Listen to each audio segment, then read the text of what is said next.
Hello, and welcome to Deadly Dungeon, a community dungeon show presented by the Regal Goblins and Regal Goblins community and hosted by me, Nick Bowen, otherwise known as Apollo_Nick. The way this show is going to work is that I have prepared a lethal dungeon with many floors. Each week, we're going to have a group of 4 players who've created level 6 characters try and make their way through this deadly dungeon, putting their mettle and skill against brutal and challenging encounters, all for the sake of making it to the next floor. Should a group survive a floor and advance to the next floor, all future groups will start at the new floor until a new floor is cleared and a new checkpoint's created, until ultimately this dungeon is defeated. Each week, we're going to play through one floor. Should a group advance and all party members survive, that group will have the option to play the following week and continue their run. Should the party completely wipe or even lose just one player, a new group will be featured the following week. So let's welcome our very first party to Deadly Dungeon. How are y'all doing today? We're doing great. Yeah, Pretty this is excellent. exciting. Excellent. So let's go ahead and meet all of our characters here. Why don't we start with Marty McFireball? Hi, I'm Shadow054 in Discord and Scarlet Shadow on Twitch. I'm playing Marty McFireball. He is a 5'9" black-haired guy with a orange vest. He's a bard. He carries a lute and a rapier. And he's going to make a whole bunch of quips and quotes. All right. Before we move on to Emmett, can we all check and make sure that we have the stream muted now? Yep. That might be me, Yep. though. Let me double check everything. Sorry about this, everybody. All right. Let's go ahead and meet Emmett Brown. Yes, Emmett Brown. I'm playing. Well, first of all, I guess I'm Jamie K on Discord. Emmett Brown, he's a level 6 artificer. He took the artillerist subclass, so he's going to get to play with cool cannons and technology. Variant human, so I could take the healer feat. And I have a bunch of magical items I can hand around, which is awesome. He's close to a little over 6 feet. White hair, wears a lab coat. Quite an old fellow. Yeah, that's about all.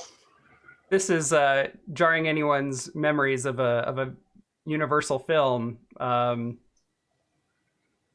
Yeah, maybe we've got a theme going on here. I don't know what you're talking about. No.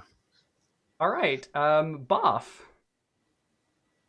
So, Buff Tannen, I am a paladin, oath of devotion, and basically I am a good guy, but a bit of a butthead. So butthead, but good. Excellent. And George Octobeard. Greetings. I am Griffin, or Impetuous Skink in Discord. George is a dwarven druid cleric, Circle of Stars druid, peace cleric. He wields a shield in one hand and a special star map in the other. He has hide armor and is a sort of like lanky, slim dwarf with very slick hair, and a very scraggly beard. Mm-hmm. Excellent. And I see here we have some octopi, Einstein and Copernicus. Who can tell us a little bit about that?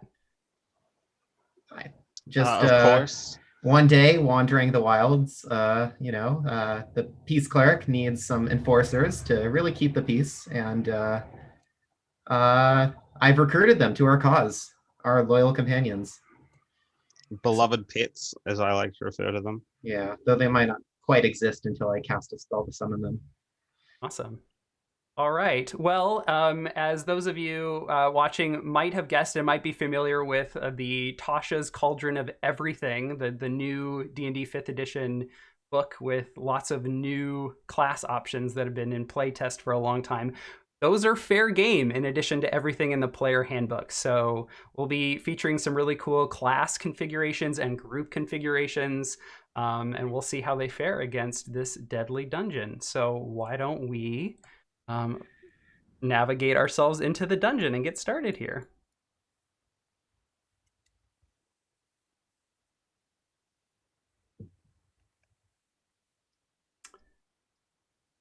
Just as soon as Roll20 loads the... Famously, Roll20 always loads the music on the first attempt.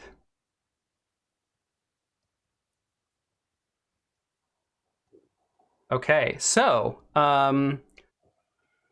one other way that this is going to work is all the players are going to roll initiative and move in turn order. And that is how we will proceed through the dungeon, taking turns. So can I have everybody click on their token? And in the bottom left corner of their screen, you should see an initiative button pop up. Does everybody see that? And can you click that for me? I do not. Ooh. I do not either. Oh. I don't either. Do not see my... Do we have... if you go into the I think you can go to the character sheet, yeah. If you go into the collection part in the upper right, you can click it to be in bar, and then it shows up. Yeah. Ah, there we go. There you Yep. go. Okay. Excellent start. George and Buff. And Do Buff. not see my character. You don't... Oh, here, let's... Try zooming out. You might have just be on a black part of the map. You see your character now. Ah, I do see it. Okay. Excellent. So yeah, click your token, and then in the bottom left, you should see initiative.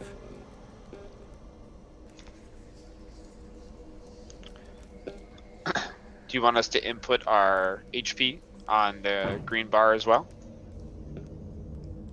Yeah. Why don't we get those set up? In fact, I think I can do that.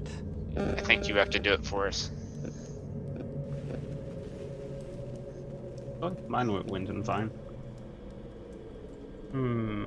Okay. Oh, yep. I've got mine fixed too. Okay. There's... How'd you make the bar appear? It should appear as soon as you enter your HP into the group. Double click your token, get settings. You want to put your max HP and min HP. Oh, wait, well, sorry. Max HP and 2 of the slots. I see. There we go. There we go. Okay. All right. So we will begin with Marty McFireball.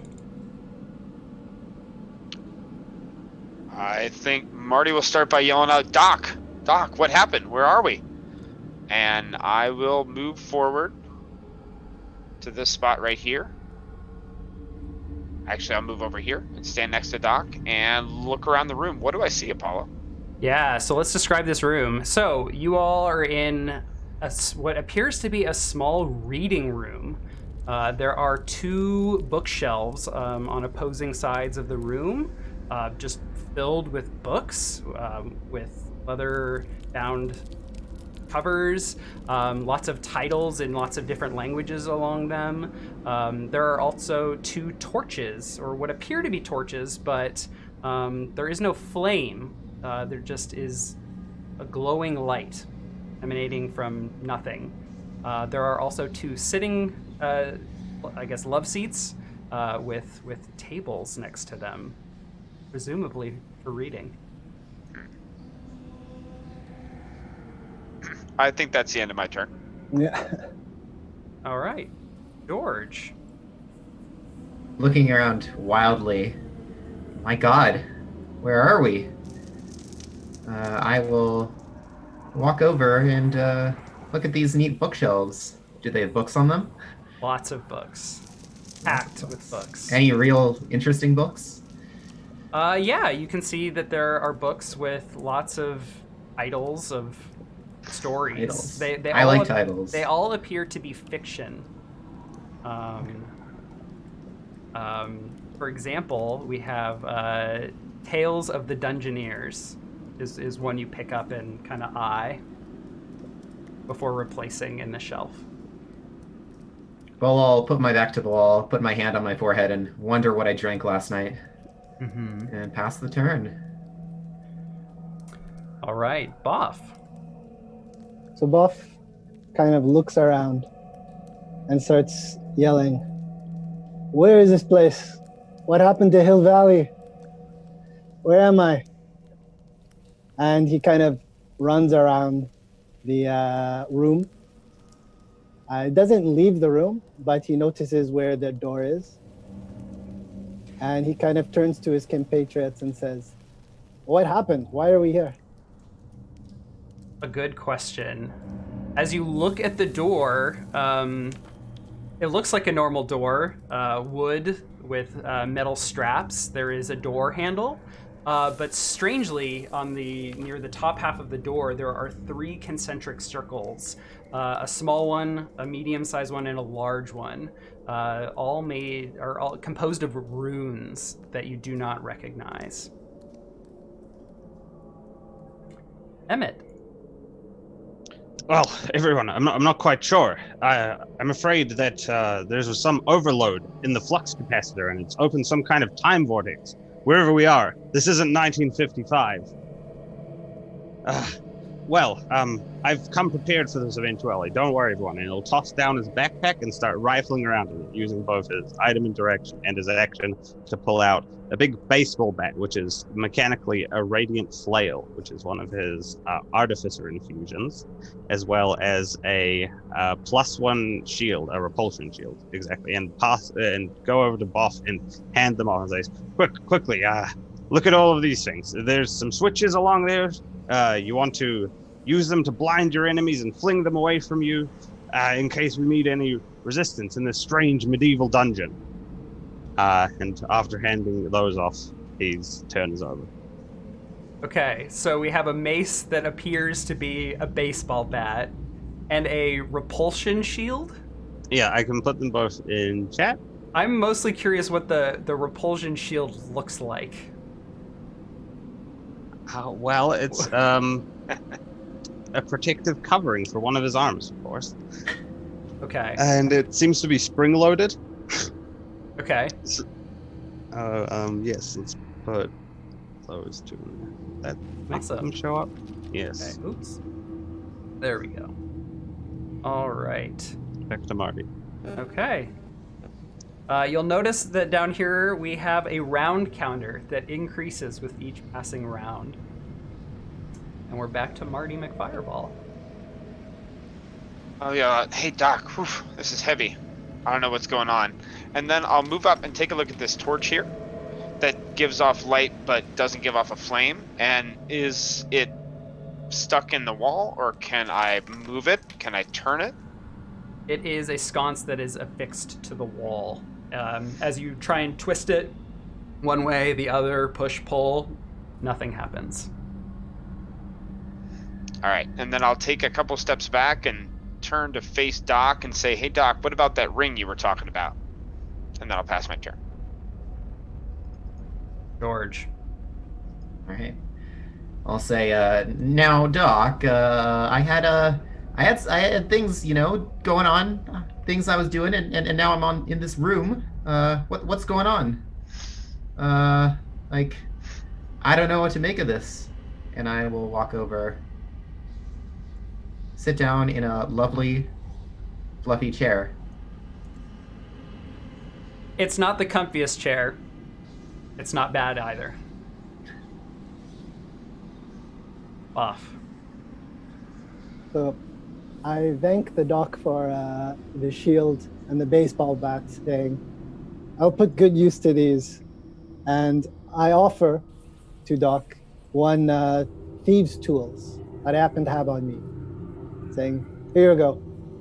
This is what we are now. We're gonna have to force our way through. I don't see any way out of it."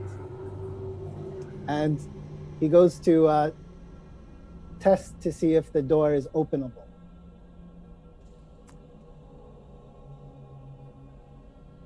You reach out and the handle is locked. But as the thought enters your mind of moving through the door, and as you touch it, the first ring begins to glow a little bit. The small ring in the center of the 3 concentric circles of runes. What do you do as it begins to glow? I think real hard. I mean, real hard. And then I get tired. And I look to my compatriot saying, well, what does this mean? I don't understand this. And I ineffectively kind of stamp the ground. Are you still holding the handle? Yes, still holding the handle. Okay. Probably jiggling it. Mm-hmm. As you think really hard and continue to hold the handle, the rune gets brighter and brighter. Oh. Emmett. Listen, Marty, weight has nothing to do with this, all right? Yes, the ring. Here, take it. Should be very effective. And I pull out this little ring and give it to him. Hey, Boff, what are you doing with that thing? We don't know what any of this stuff does. Make sure to examine those items of yours. You need to make sure you can put them to best effect. And I'll, having the thieves tool also, I'll make sure to tuck those away. And I guess I'll go over here and scan the line of fiction books. Do they have any Jules Verne? Excuse me? Who? Jules Verne, my favorite author. Jules Verne. What has Jules Verne written? Verne. Verne, excuse me. Yes. Okay. Journey to the Center of the Earth. 20,000 Leagues Under the Sea. Okay. Around the World in 80 Days. Yes, these are all classics. No Jules Verne. However, strangely enough, the first one that catches your eye is a book called Return to Tomorrow. Well, disappointing, no Jules Verne. My turn's done. Okay. All right. Marty. All right, I think I will go ahead and scoot back over here in this other chair, and I will begin the process of attuning to the ring that Doc got me. Okay. So we, for this dungeon, have special attuning rules that I should go over. Let me pull those up. For attunement...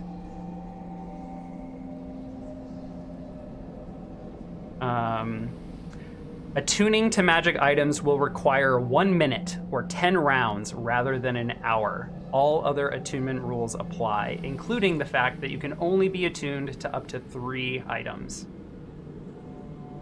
All right, so we're going to begin a minute-long process. We'll continue to move in turn order until everyone declares like they're doing something to pass the time. All right, so Marty, over here, attuning. George. I will get up and walk over to Both and say, now, Both, you weren't planning to go out there without, getting used to those items of yours, were you? And I'll go back to the chair. Or the table. He sits on the table. Yeah, momentary lapse of judgment, but I figure out which one's the chair pretty quickly. Mm-hmm. All right. How about you, Boff? I look at the door. Does it change with the rings? Have the rings changed and all? Are you still holding the handle? Sure. Yeah. Are you still thinking about moving through the door? Thinking about it, but I'm not moving anywhere. The ring continues to... the second ring begins to brighten and turn brighter and brighter. Cool. I merely hold on to the door while still thinking about moving in, but I move nowhere. Okay. Emmett. Off, you seem to be activating some mechanism that I'm not familiar with. I would not recommend this until we're ready to proceed. I'll absentmindedly start to take out this book you mentioned. What was it?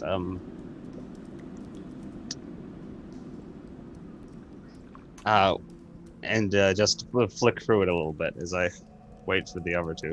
The Return to Tomorrow book? Return to Tomorrow, yes. Yeah, it is strangely reminiscent of a lot of things that have happened in your life.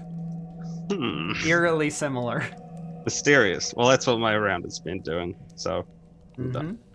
All right, Marty is attuning, concentrating on the ring, I believe. I am. All right. George. I think I'm just sitting in the chair nervously, looking back and forth, wondering, what's taking so long? We just teleported here. We've got to have a plan. And I won't do anything on my turn. You're not sure how you got... Oh, well, no, I like... you all established some fiction that you... there was some flux capacitor nonsense that happened. That's fine. That's fine. Nonsense. All right, It's a Bob. very important scientific principle. Yes. Absolutely. All right, Buff. As you continue to touch the door and think about going through that third ring begins to glow. How many rings are there? There are 3. Looking back to his compatriots and seeing their kind of faces focused on attuning their weapons and instruments, Boff does let go. All right. And looks at the door and looks. Do the lights turn off? Yes, they go dim. The third ring did not get as bright as the other 2.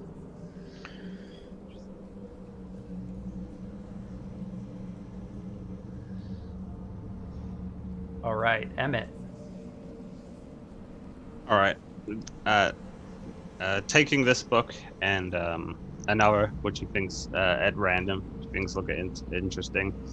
He'll shuffle past Marty here and toss a book on the table beside him and take the Return to Tomorrow book and go over to George and says, "Oh, on George.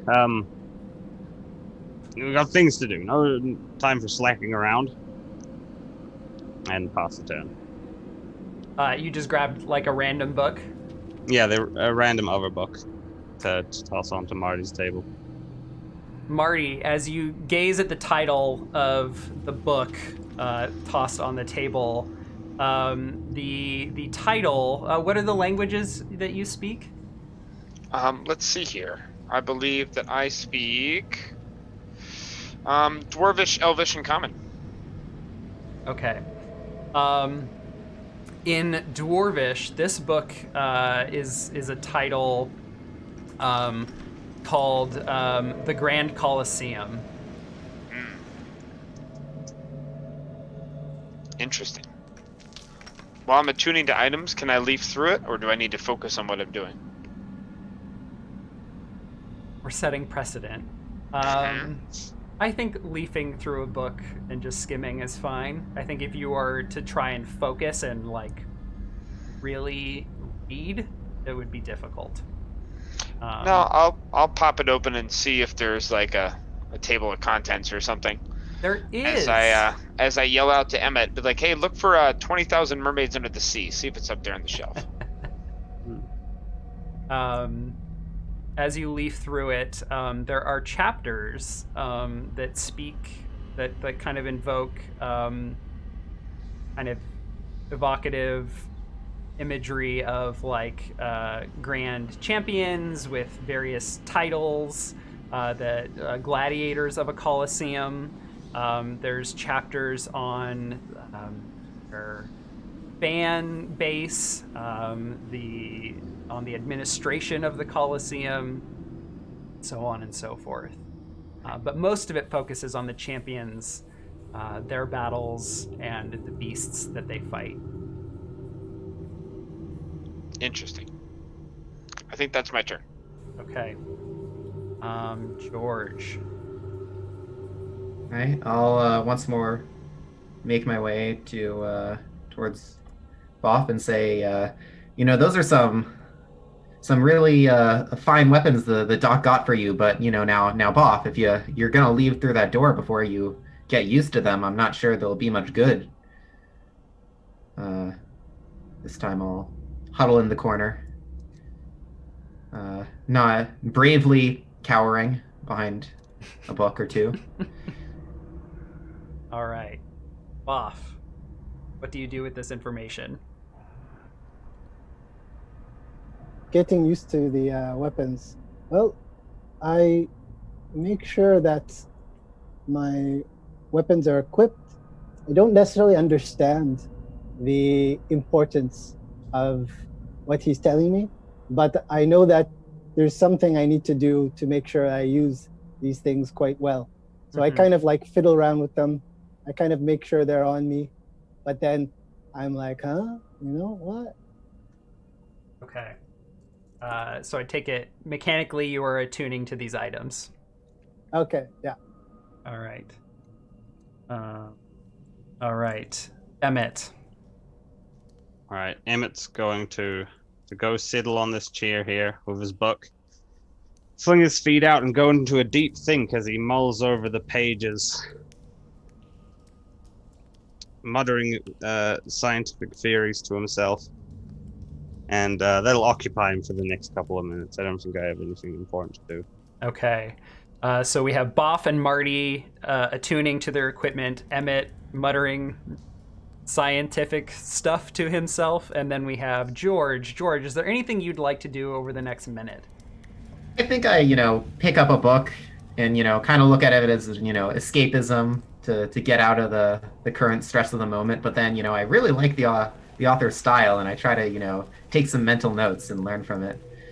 Yeah. Lose myself, kind of. Yeah, there are, like I said, lots and lots of books of lots of different adventurers, heroes, tales of old, stories of monsters and dungeons. There's all kinds of stuff here. All right. So I think what we'll do now is advance to round 14 when Boff finishes attuning and Marty has finished attuning. Can he attune to both at once? That's fine. Excellent. Cool. Okay. So All right, am I up? we're back to Marty. All right, I'll be like, all right, guys, I think we're pretty ready. Let's go ahead and take a look. And before I do that, though, I am going to move over here and see if I can move this bookcase or if it's attached to the wall. You can move the bookcase if you're strong enough. Okay, is that an athletics check? Sure. All right, I'll make an athletics check. All right. Probably fail, Our but first try. roll. Our Yes. first roll of Deadly Dungeon. Got a 16. Yeah. It's not like you're not like completely just picking it up and moving it.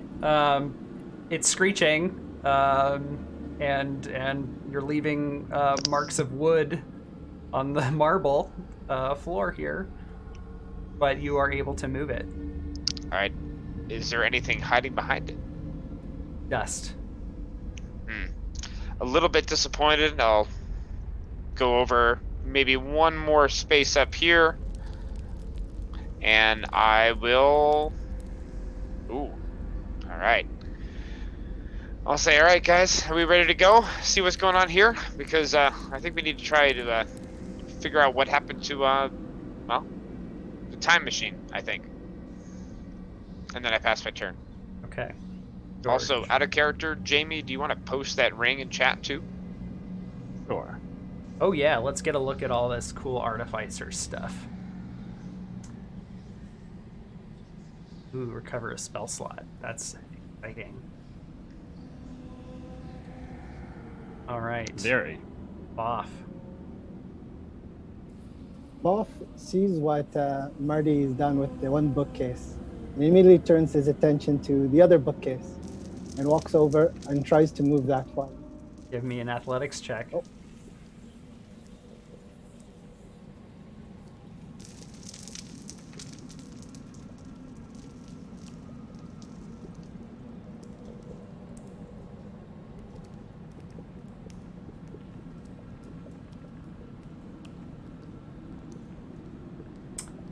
Oh, it's not by clicking the athletics. The roll came through for us. Okay. You got a natural 1, which is Perfect. a critical failure. Impressive. I try to push the bookcase. It doesn't move, and I kind of fall in a heap in an inexplicable pile of horse manure that happens to be lying in the corner. And I'm like, no. Okay. You know, on natural ones, you know, you all are cool adventurers. If I were to have narrated it, I think I would not have like made it look like you're a bumbling idiot. I think it would have been like there's something about this situation that is like you just did not expect. But Hey, that's bumbling fine idiots too. can be adventurers too. That's fair. That's fair. Okay, Emmett. All right. Finally, stretching up from the chair, Emmett announces, "Well, this is much worse than I originally feared. Not only have we somehow been transported to a random time period, we seem to have entered some sort of wormhole and have come into an alternate reality. And, well, the DeLorean's not around here, so there's no way we can work around fixing the continuity, so we're gonna have to go out that door and find our DeLorean and some way to get out of here. And we'll move over to this square here and use his action to create an Eldritch Cannon, which will be a protector. Okay. I believe when you create an Eldritch Cannon, you have some choices, including what kind of cannon to make. You've chosen Protector, but there's some other choices there. Yeah, you can have like a Force Ballista, which is a nice ranged attack that can push people into all of the deadly pits, which are probably in this dungeon, right? Perhaps. Or a Flamethrower, which is a nice AoE burning hands-like effect. All the Minotaur spikes. This is a lot of temp HP, so we're going with that. Okay. Oh, actually, I think I can use a bonus action right now to attempt to make some. Okay. Let's So what look does at this my- look like? We need a token for this. Well, I can. It's tiny sized, so I can just carry it around. Is what I was going to do most of the time. But Okay. It is like a little technological gadget which can walk around on 4 legs. Okay, And- so yours has legs. Yes, and it can spray healing spores around, which I will take the bonus action to do now. So everyone will get 11 temporary hit points. Nice. Wow. That's a lot of temp HP.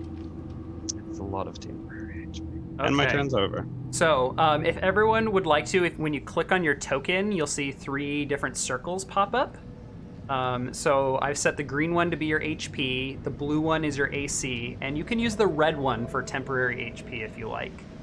So if you just click on that and click 11, that should pop up. And then if you need to adjust it, say you take like 6 damage, you can just click on the circle, click in it, and then type in -6 enter, for example, and that will subtract 6. Or you could do like +2 or so on and so forth. So that's a very quick way to modify your HP or temp HP. Okay.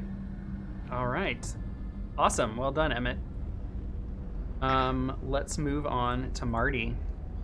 All right, Marty's gonna reach into the pouch at his side, and he has a small favor. It's a small little photo. It has his siblings on it, and as he touches it, he holds his other hand up that's holding the loot, and it starts like dissipating and fading away a little bit.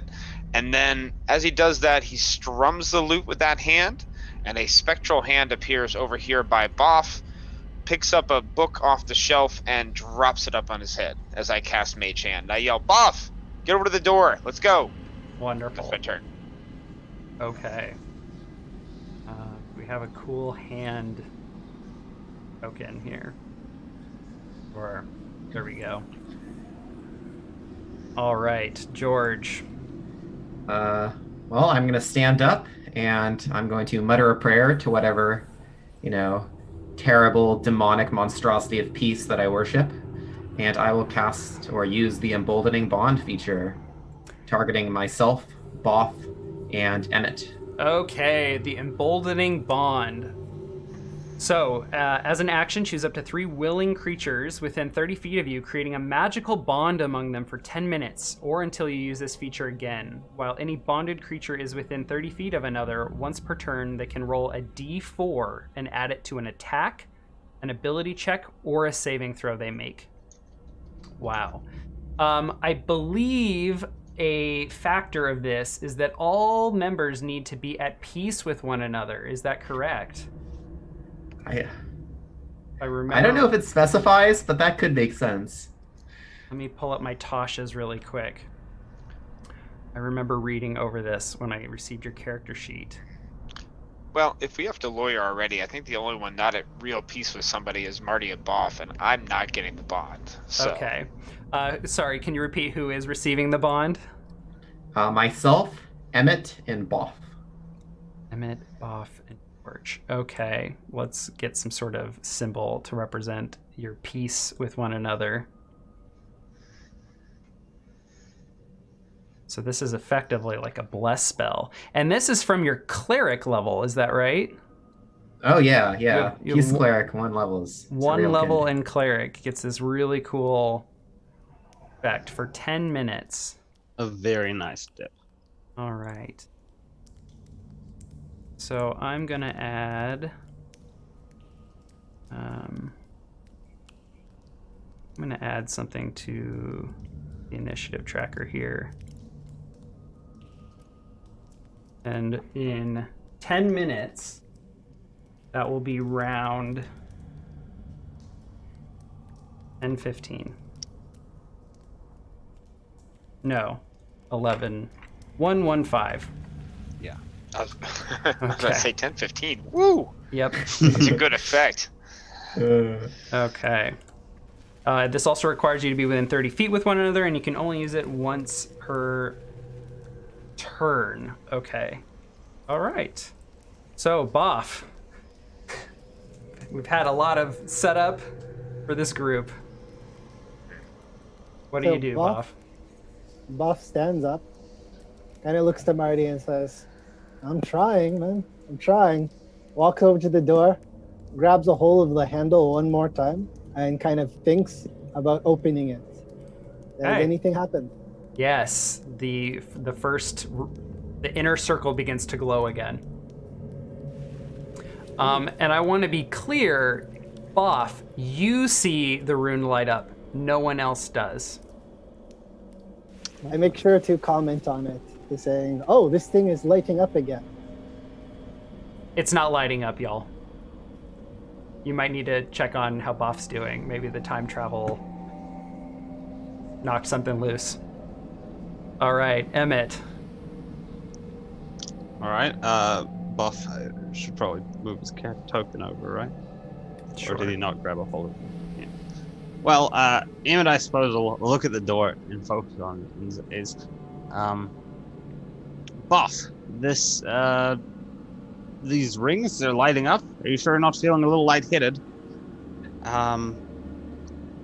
But we'll scoot over, I guess, and place a hand on the door also. Just not on the handle, just like sort of near where the rings are, and focus on the door real hard. The inner rune begins to light up as you put an extreme amount of thought, perhaps an action's worth of thought, into the door. Oh, no, he's right. It seems to be individual. We'll all have to be involved. On to Marty. All right, Marty. Marty will take a step over behind Boff, and I don't think I can reach the door from here, but I'm going to think really hard about getting ready to move through that door and study those circles. I'm sure you could shuffle up alongside Boff. Then I will shuffle up right alongside him, put my hand on the door, and think about trying to move through it. The small rune lights up for you. That's my turn. All right, George. I think seeing them place their hands on the door, I will sort of quizzically and with not a little bit of nervousness slip my hand onto and think really hard about that door. All right. The inner circle begins to light up. All right. Do any of you, as you concentrate on moving forward with your action, and as the different runed circles begin to light up, do any of you do anything differently? No, just Nope. putting my utmost actions into it.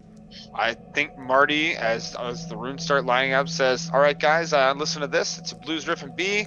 Watch me for the changes and try to keep up, okay?" And we all get ready to move through the door. All right. As the third ring lights up, 2 rounds later on round 18, the third ring lights up, and a moment later, you all are on the other side of the door. At least you think. As you all move into a new room. And here we are going to begin combat after a brief description of what you see here. So, as you're suddenly appear in this new room, you see what appear to be goblins. And there are 2 groups of goblins, 2 distinct groups. And what makes them distinct is that on one half of the room, over here, you see goblins wearing jerseys and outfits of a blue color. And they're all chanting, the butcher will win. And over here on the right side, you see goblins wearing yellow.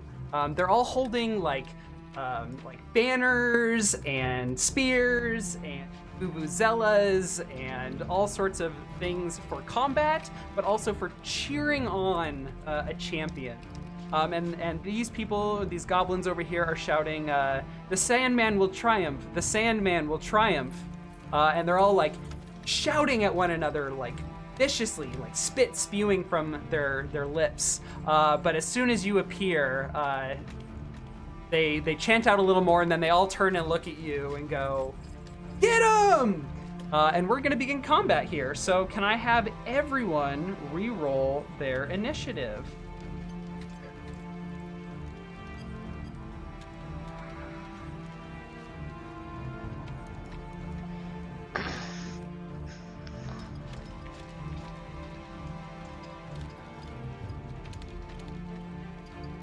I like my 22 a lot better. Well, mine didn't change. I still got minimum.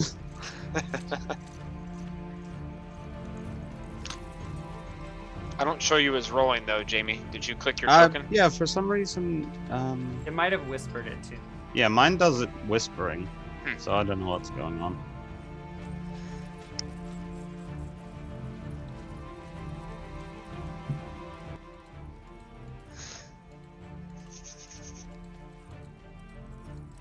Initiative. Okay. So, first, we have a goblin here. Open up some character sheets here. So, the goblin will move here. And it will fire at George Octobeard with a short bow attack. With a 10 to hit. Misses. All right. We have another goblin who will charge forward and make a melee attack using whatever it is holding to cheer on the Sandman, and it will attack Marty. An 11. 11 is a miss. All right. We have a goblin boss will run up towards Doc Brown. And this goblin boss is carrying a scimitar, which it will attack you twice with. Emmett, with a 23 and an 18. Both hits. Okay. Takes 6 and 8 damage.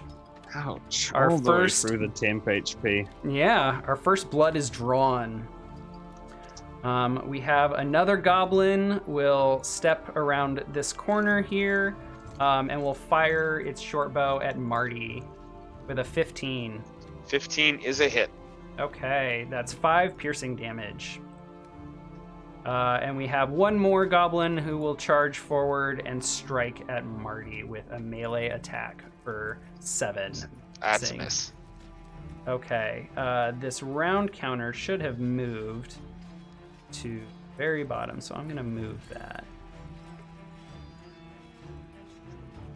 Okay, we have another goblin will step in front of its companion over here on the right, and it will fire its short bow at George for a 13, Misses. and it will step back.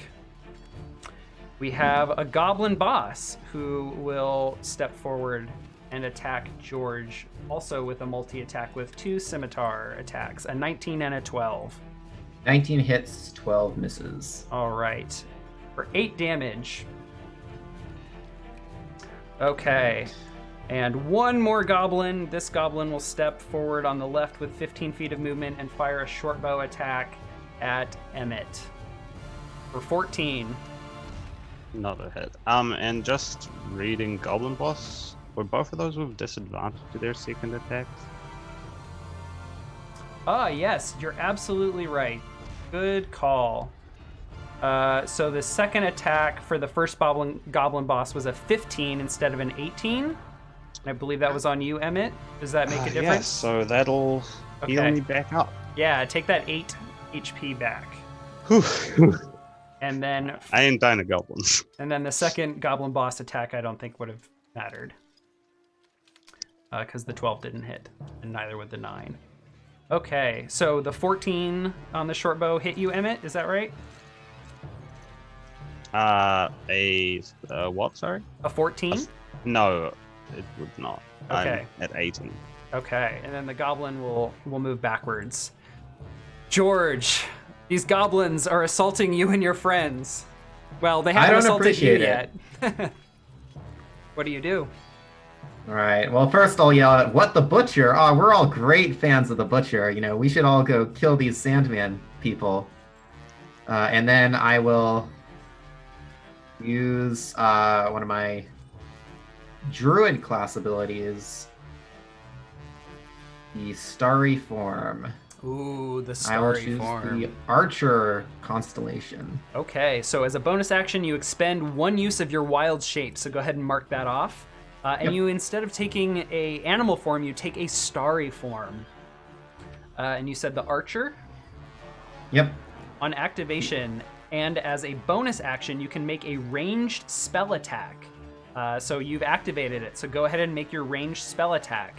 Now keep in mind that we are using the rules on firing through another creature's space gives a +2 AC bonus to the target.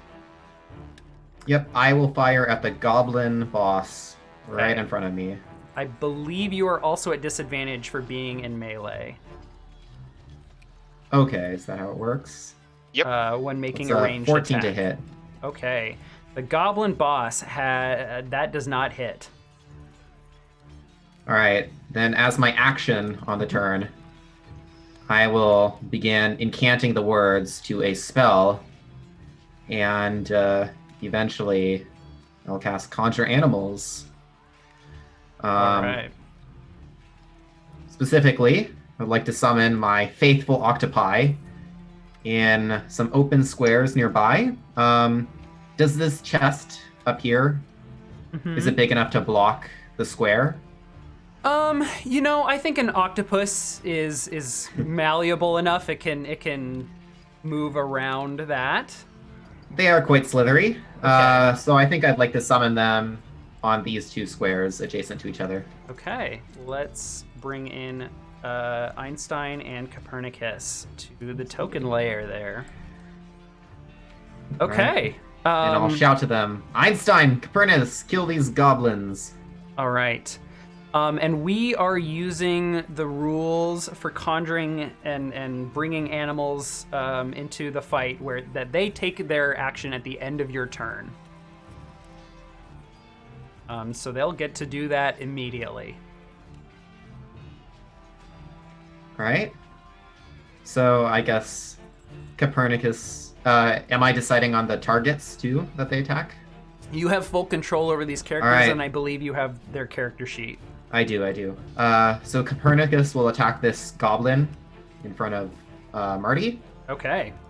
Does that count as flanking, or is that not quite? We are not using flanking Or rules. no flanking? Okay, I see. I miss. A miss. All right, and Einstein will attack the ranged goblin next to him. Okay.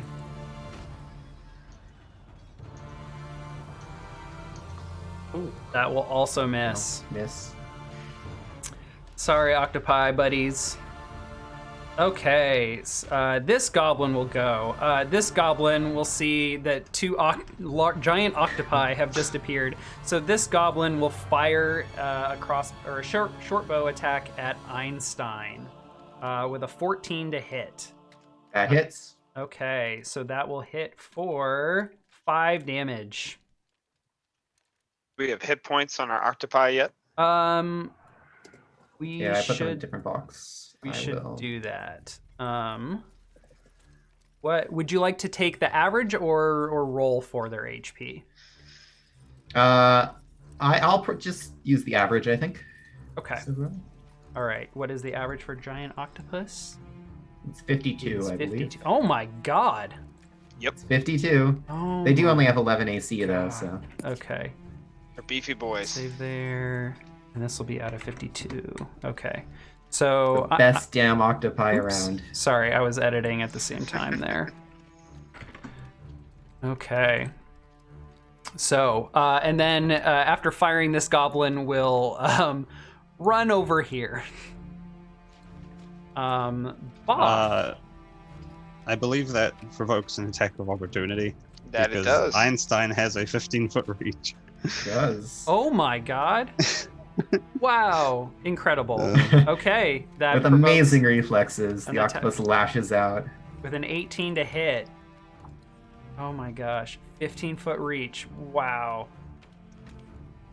And a +5 to hit. Okay, roll me some damage. You can just click the word tentacles there in the chat. Okay. 10 Ooh. bludgeoning damage. All right, this goblin was right there when it was attacked, and it dies. Oh. Just One immediately shot. gets thwapped and falls to the ground. All right, Marty, what are we doing? I think you skipped Boff. Yeah, Oh. skip me. I'm sorry. Let's go back to Boff. No worries. So I immediately jump in front, right here, Mm-hmm. and I attack the goblin boss near me with my baseball bat. Okay.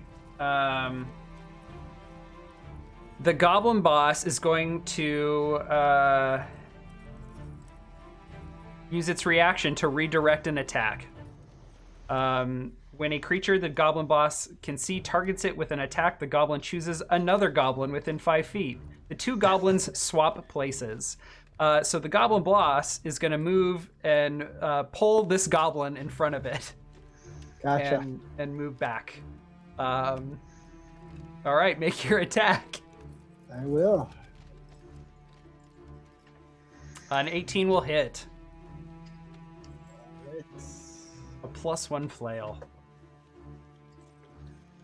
This is the baseball bat, which just crushes this goblin and kills it. Anything else, Boff? Wondering, do I have 2 attacks this? Yep. Yep. So I go to the one in front of me, and I do the same. Flail. The one to the north? Yeah. Okay, great. Oh, 24. That definitely hits. And that one will kill this goblin as well. Any more movement or bonus actions? No, I'm good. Just keep my shield in front of me. That's All it. right, Marty. All right. I think I am going to move 5 feet backwards to this space, which will provoke an attack of opportunity from that goblin. Yeah, it will use its melee weapon to attack you with a 9, missing. Yeah, 9's not going to hit. And then I'm going to turn, and I think I'm going to fire an Eldritch Blast at this goblin right here, and I think I'm going to use both of my Eldritch Blasts against him. Okay. And I will link this in chat as well. I'm a spell sniper by my Ooh. feet, and so therefore I ignore 1/2 and 3/4 cover, so I don't think I have to worry about bonus AC on either one of these. Yeah, good call. Okay. All right, so I will fire 1 and then a second blast. The 23, I'm sure hits. Does the 15 hit? The 15 hits. All right, so I'll roll 1 and 2 sets of damage for 8 damage to that goblin. The first Eldritch Blast strikes it, and it just kind of like moves back, and then it just gets blown to bits and dies. And that is my turn. Okay. This goblin will move 10 feet down here to get a good line of sight, and will fire at Boff. No. Who will they fire at? Let's fire at George with a 19. That hits. All right. Take 5 piercing damage. All right. And I have to make a concentration save. So What are you concentrating on? conjure animals. Oh, that's right. Okay, let's give you a stopwatch to represent concentration. Constitution saving throw? Yep. Enter higher. So I should get a bonus from being near the paladin, and I can apply my D4 too. Okay. Oh, I don't need to. Okay. Yep. So for the D4 from the emboldening bond, is that after you roll, or you have to declare that before?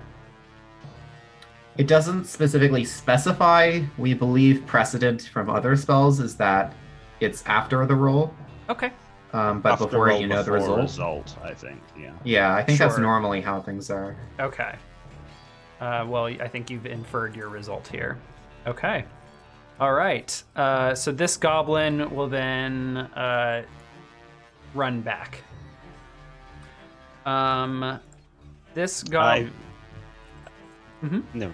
Well, how are we doing diagonals? Because that's also within 15 feet of an octopus.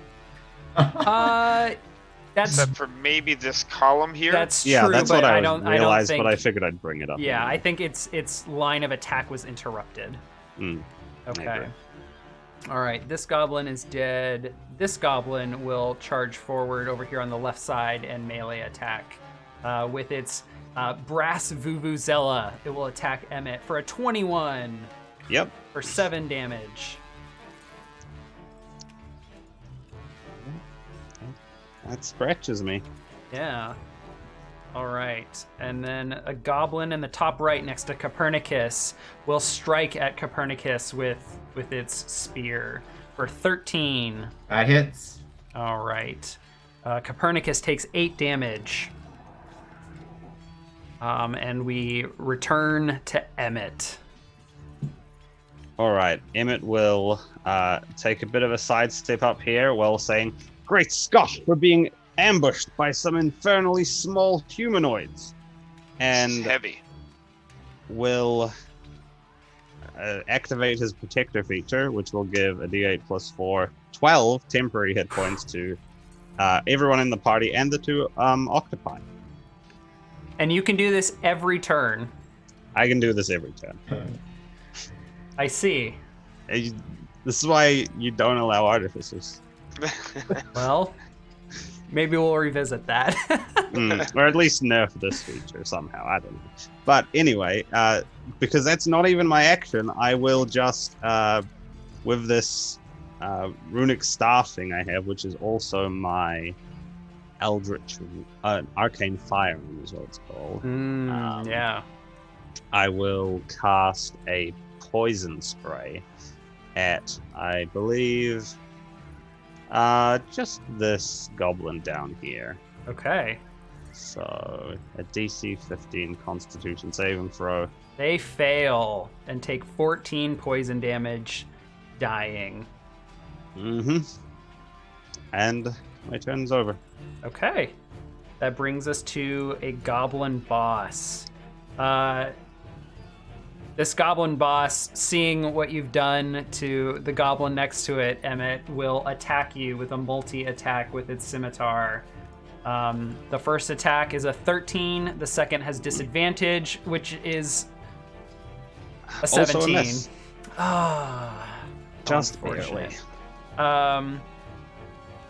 All right, and the goblin boss will position themselves right here. And it is a goblin's turn. So this goblin, it will use the... It's going to come over here and use the help action. It's going to help the goblin between Einstein and Emmett. That goblin goes next, and it will melee attack Emmett with advantage, since it is helping distract you, Emmett. It hits you with a 20. Take 5 damage.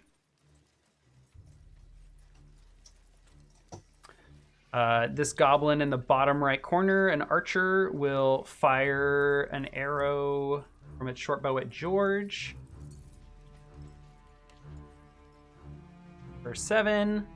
And it is a goblin boss's turn. This goblin boss will move up to George and make the multi-attack with the stars. An 8 and a 13. Missing. Both miss. Yeah. The goblin in the bottom left goes next.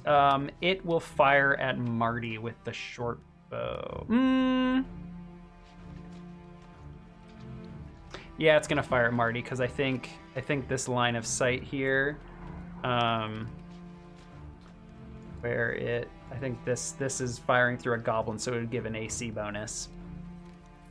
So it will fire at Marty instead with its short bow. With a 22. That is definitely a hit. For 5 damage. The +2 is if it would have been that advantage. The 5 off of 24. my temp HP. Ugh. Okay. And this goblin will, check its distance from an octopus, and it will back up over here. George. Hey, Apollo, while the players are going, can you possibly add some HP bars to our octopi so that we can see them? Oh, you can't see those? I think they're in the I can see wall them. above the They might be in the octopi wall. is the problem. Yeah. Oh, yeah. Yeah. Aha, there they you are. go. Thank you. You bet. Right. Well, I will start my turn by spinning around an arcane archer shooting this goblin over here. Okay. You are in melee range of a goblin boss. So you are firing with disadvantage. Yeah, I think so. And that's as a bonus action? The Right. bonus action, yes. Okay. So yeah, that misses. Sails wide. Not feeling it today. Yeah. Oof. As my action, I will toll the dead the same goblin. Okay. Oh wait, I don't roll. It's a saving throw. Yeah. Okay. Okay. A DC 14 Wisdom save, which it will pass. Yep. All right. Okay. Any movement? No, I do not want to provoke any opportunity attacks. I will stand my ground. All right. And the camera will pan to Boff. So I. Oh, look at- the octopi. Oh, Go. I'm sorry. Yep. Yes. Yeah. So Einstein will swipe at the same goblin that I shot at. Boom. 25 to hit, natural 20. It's pretty good. Oh my god. Which one? The one that you tried to hit? Yes, same Okay. one. Yeah. All right. That 21 bludgeoning. It is bludgeoned. Okay, good job, Einstein. You're getting a treat boy. later. Yeah. Um, Okay. And Copernicus will use his reach to lash out at the goblin boss attacking me. Okay. Same thing. Nice. That 20 to hit. hits. Yeah. 7 bludgeoning, and it is restrained. Okay. Or grappled, not restrained. Yeah. Okay. Actually, And restrained. both. Okay. Yeah. It is restrained. Both of them, yeah. Yeah. So they are both. I think if both of you are in a grapple, you're both restrained. No. Yeah, I think it's just grapple mechanics is you're restrained, I think. Okay. All right. All right. Boff's turn now. Okay, so I look to the, I believe this is a goblin boss to my southwest or southeast. That's right. So I swing my bat, trying to attack it. Ooh. Okay. I believe you have advantage as a result of it being grappled. A grappled creature becomes 0 and it can't benefit from any bonus to speed. It ends if the grappler is incapacitated, and it also ends. Oh no! He's It's restrained. Oh, he is What you restrained. wanna So look at. yeah, Yeah. that attack rolls against it have advantage, and they have disadvantage on dex saves. Cool. Okay. So a that- 15 will not hit. Your attack clatters against its chainmail under its jersey. But you have damaged its jersey and it looks pissed. Uh-oh. Oh no. I believe I have a second attack, so I will Okay. wind up, say batters up, give it another second try. All right. Ooh, a 25 will definitely hit. So 411 damage. Wow, big damage. All right. And I shout out, Sandman and the Butcher both suck. Meet the Hill Valley team. All right. Any movement, bonus actions? I will not move, but all right, I will move right.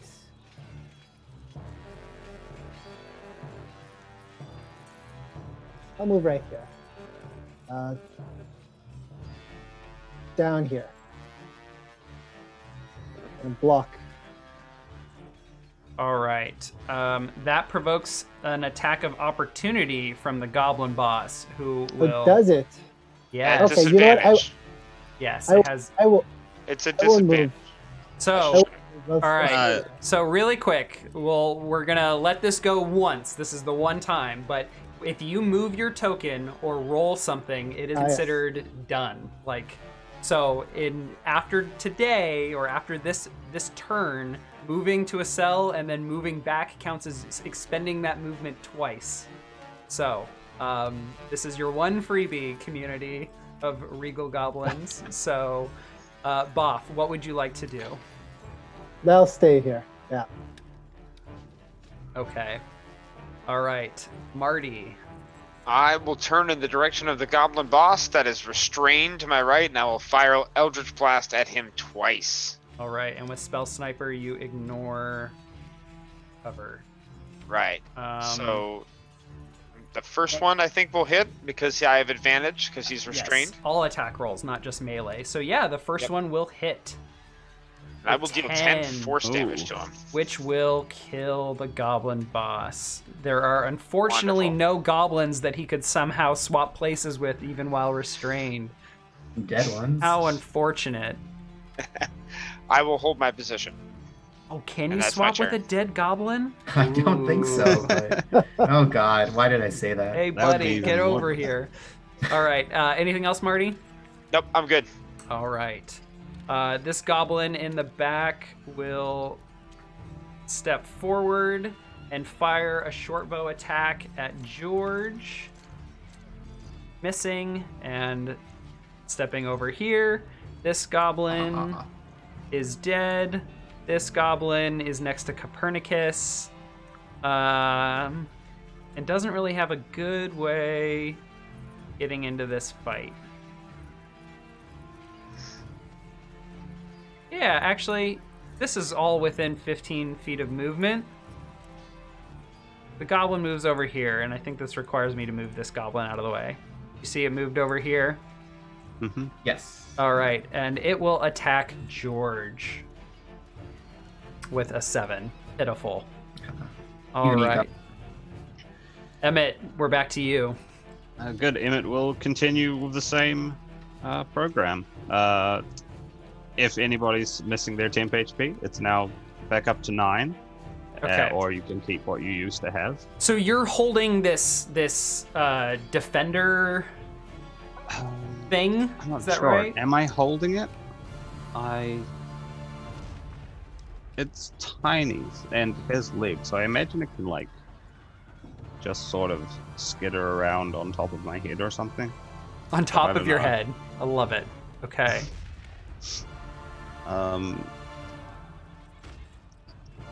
Well, yeah, I don't know how to, I guess, but for the action, I will be shooting more poison sprays. This time to the goblin to the west. This one here? The one right next The to me. archer. Yeah, okay.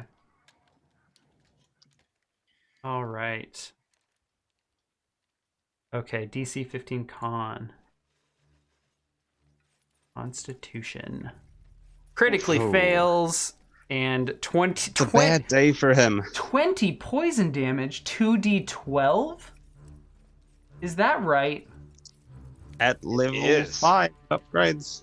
And the my. 1d8 is, of course, from being an artillerist, my arcane fire. Arcane fire. Your firearm does additional damage. Wow. Yep, once per spell cast. Nice All shot, Doc. right. And Asha's. I think I will circle. No, I'll just stay here. This is fine. Done. Okay. The camera pans to a goblin boss who sees the other goblin boss fall, and he snickers before turning his eyes once again to you, Emmett, and he will multi-attack you. Missing and missing. Second one's at disadvantage. And we'll advance to the next goblin, who will fire at George with a short bow for a 10. And we'll run over here. We have a goblin over on the left that will peek out, fire at Marty with a short bow attack. Missing. And hopping back over here. And then George. All right. I will do my same 2 attacks against this goblin right next to me. All right. So starting with my bonus action, Starry Form. Okay. Oh. An 11 misses. Will you use the first Yes. roll?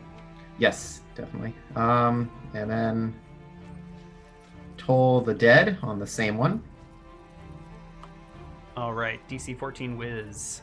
Okay. It fails and takes 10 necrotic damage. Yep. And I will say out loud, half to myself, that remember the feeling of peace inside you can give you courage to add a D4 Really to these quickly. attack rolls. So this was not missing any hit points, so this should have been 2d8, not 2d12. Oh yes. Can you re-roll Yes, that sorry, for me? I will reroll. I forgot that I had 2 separate. Do I have 2 separate?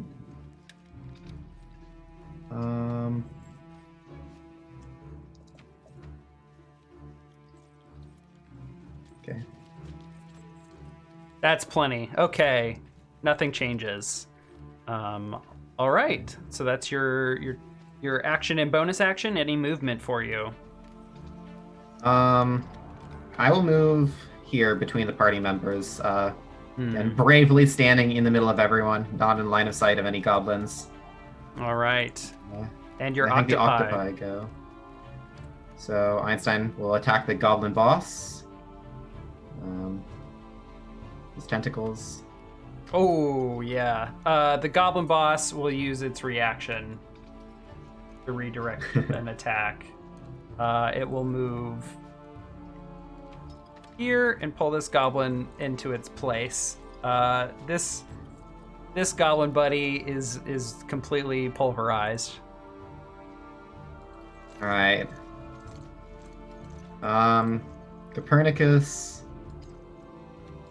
can't get in range of any of the goblins, but he'll start to, waddle, slither on over this way. That slow movement speed. Yeah. All right, Boff. Is there? Yes, there's someone very, very far. So, Boff will walk over to the goblin that's shooting arrows to the far right here. There's 2 goblins, I believe. Mm-hmm. So he'll walk right between them. Just want to make sure exactly what's going on before I move my token. Yeah. Which is always smart. So a really, really cool tool that you can use in Roll20, if you click your token with your left clicker, and then you like click and drag it to a new spot, and then all while holding your left button, click the right button like twice, and you can like mark a path, like click click click click click click, and if you see there, it kind of moved the octopus around. So that's kind of how you can draw movement. It is not showing up for me though on the cam for Twitch. I'm not sure why. I didn't see it either. Oh, weird. Oh, maybe because I pathed it in a circle, so it returned to the same spot. Maybe that's why. Possible. We saw it that time. There you go. And then there. So it kind of like draws it for you and shows how much distance you've moved. Okay. Not quite seeing it, but... Okay. All right. So anything else for you, Boff?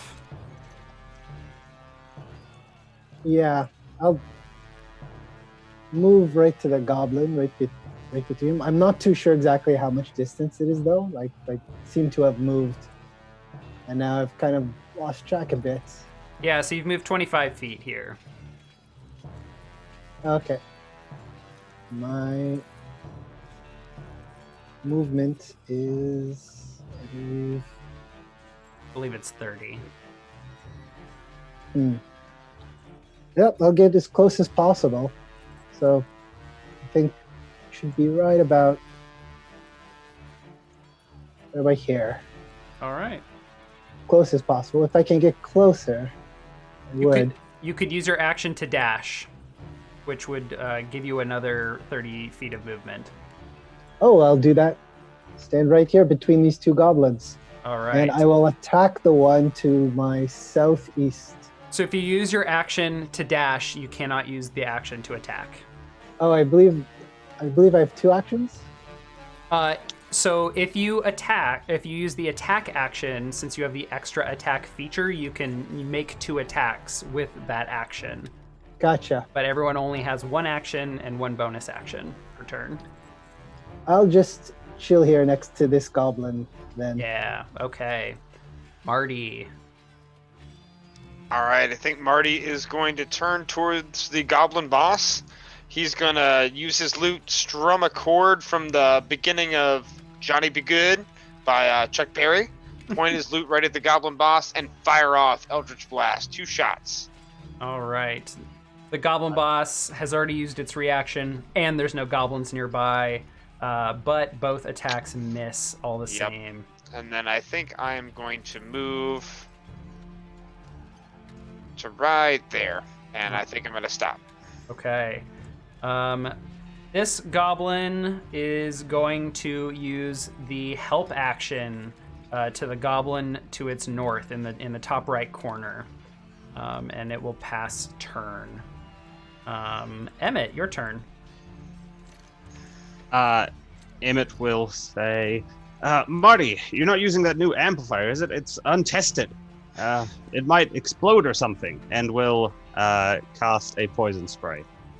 at the goblin boss. Oof. Constitution saving throw. It fails and takes 20 poison damage. An incredible amount of poison. And I'll start to coast around this goblin boss here, circling it warily. And in my turn. The goblin boss will see what you're doing and turns to face you with its scimitar, striking at you with a multi-attack with a natural 1 and an 11. Its feeble attempts result in failure, and it sees what has happened to the rest of its compatriots, and it demonstrates fear. This goblin will toss its bow on the ground and pull out a melee weapon, and it will use the help action it received to attack you with advantage, Boff. And it will strike you with a 15 Nope. compared to your 21 AC. Oof. Okay. And this goblin will poke down here and short bow at Emmett with a 15. Nope. And it will go hide in the corner. George. All right. I don't think the corner is going to save those goblins. I'm going to come for them. Try and get this neat movement. Yeah, there you go. Believe that's line of sight on this goblin in the corner. Yeah. That's fine. I'll make my starry form attack first. It's a bonus action. Yep. Ooh, that one definitely hits. 18 to hit. For 7 damage. That was enough. The goblin perishes. Nice. Do I see this goblin around the pillar? I don't. Let's see. Let's draw a line here. I think that one's gonna have an AC bonus from the pillar and Boff. But yeah, I would be making it make a save, not making an attack roll. Well, then I think that's fine. Okay. Then I will Toll the Dead for D8 this time. Okay, wisdom save. Oops, we'll take that first roll, which is a 4. It takes 8 damage and also perishes. All right. The octopi go. Einstein will inch towards the goblin boss and make a tentacle attack. Okay. To no avail. He'll wallow in his sorrow, and Copernicus will also inch that way. Awesome. Off. Oh. You ran all this way. Bob sees the futility in kind of sticking in this side, and so takes, for the hell of it, another dash action to the other boss on the other side of the room. Okay. So let's see if I can do this.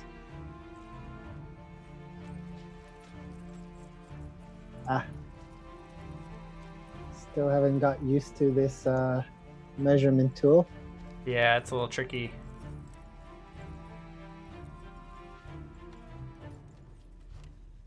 So I could move, but could you tell me exactly how far I'm moving? I'm sure it'll be 60 anyways. 60 You feet, know, right? I'm going to leave the pathing to you. It'll be You can take a... here and here and here. And perhaps you can tell me, oh, maybe not that far then. All right.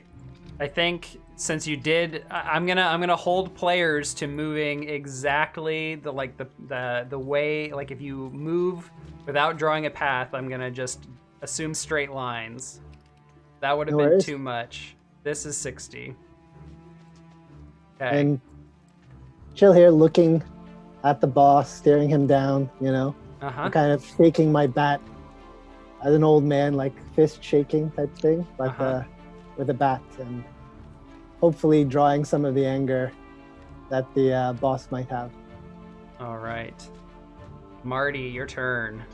All right. I think Marty is going to move up 1 square to get a nice clear view of this goblin back here in the corner. And there's going to be 2 Eldritch Blasts that fire his way. But I don't think either one of them are going to hit. No. The goblin just like puts its hands over its head, and the blast just hit the wall behind it. And I think I'm going to stay right there. All right, Emmett. Such strange feral creatures. We seem to have stumbled upon some rhythmic ceremonial combat ritual of some kind. And I will attempt to finish off this champion here. All right. On save. It will pass! Oh! It throws Finally. its chest at the poison that sprays out of your, what was it, your Arcane staff. Yeah, thing. and it just like eats away at the jersey, and it like groans, but it bears through the pain, takes no damage. Finished. All right. The goblin boss, pissed at you, will swing at you with its scimitar attack. A 13 and a 10. The goblin, the one remaining goblin, will try and help its boss. It will come over here and fire at you, Emmett, with a short bow attack. To no avail, and it will go hide in its corner again. George. Right. I think. Oh, I have the wrong tool selected. Okay. I will make my way over here and see if this is within 60 feet of the goblin. Is. Let me check the range on my star form attack. Yes, okay. I will use my starry form archer attack first as a bonus action. Okay. What is the range on the star I form? believe 60 feet. Okay. It does get half, I think, cover from the octopus because I'm firing through the Yeah. octopus's square. That is not gonna help it, unfortunately. 11 damage. will kill Nice. the goblin. Right? I'll turn around and toll the dead, the goblin big boss. Oh, okay. Give me a Toll the Dead. As an action. DC 14 Wisdom save. Let's see if a goblin can pass. If I mean, this one passed that con save. Let's see if it's wise. It does. It passes. What a goblin. It turns to you and sees through its sharp, gnashing teeth. The butcher will slay you all. Mid-sentence, Einstein will lash out with a giant tentacle and slap it across the mouth, hopefully. A 17 will hit. That meets its AC 12 for bludgeoning damage. 12 bludgeoning damage, and the goblin boss dies. Haha.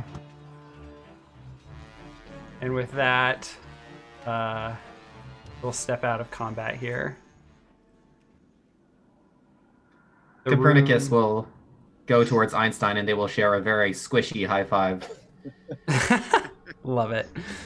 All right.